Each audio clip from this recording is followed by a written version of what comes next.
Quando eu nasci, né, eu vou contar esse testemunho aqui de primeira mão. Eu estou na igreja há 13 anos aqui, mas ninguém sabe desse testemunho, É não. né? Eu nunca contei e vou Eita. contar aqui nessa noite. Quando eu nasci, Hum. né, eu tinha meses de idade, 9, acho que 9, 10 meses, Uhum. né? Minha mãe falou que comecei a adoecer e comecei a ter uma febre. Muito alta, né? Começou e de repente ela começou muito alta, essa Uhum. febre foi avançando, avançando, e ela dava remédio, não passava, e ela levou no médico, né? Chegou lá no hospital, acho que já um pouco perto da noite, e os médicos começaram a examinar, Uhum. isso lá naquela época, né? Hoje eu estou com 49 anos, e os médicos começaram a investigar e começavam a falar uns para os outros, chamar um, chamar outro, e deram remédio e aquilo não Uhum. passava, fizeram exames.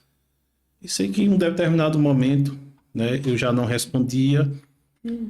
minha mãe dizia que eu estava mole, já não respirava e aconteceu muitas coisas Uhum. e ela me deu como morto, né? Pessoa que eu tinha morrido naquela hora. E foi aí que o médico chegou para ela e disse: olha, leve seu filho para casa, Uhum. porque a gente não tem o que fazer aqui. E ela ficou, eu acredito que um pouco desesperada. E meu pai saiu lá no corredor do hospital. Eu creio que ele se ajoelhou e ele fez um voto ao Senhor. Meu pai nunca não cantava, meu pai não era um cantor. Uhum. E ele disse: Senhor, se o Senhor curar o meu filho, eu faço um voto de cantar um hino na igreja. Né? Uhum. Nós temos raízes todas assembleianas, Uhum. né? Viemos da Assembleia de Deus. E o médico disse: olha, eu não tenho o que fazer. E minha mãe levou, né, mesmo sem entender, me levou para casa. E elas ficaram orando, ele com ela, né, passaram a noite orando. E no outro dia já tinha surgido a notícia, né, na cidade que eu tinha morrido, como eles eram conhecidos.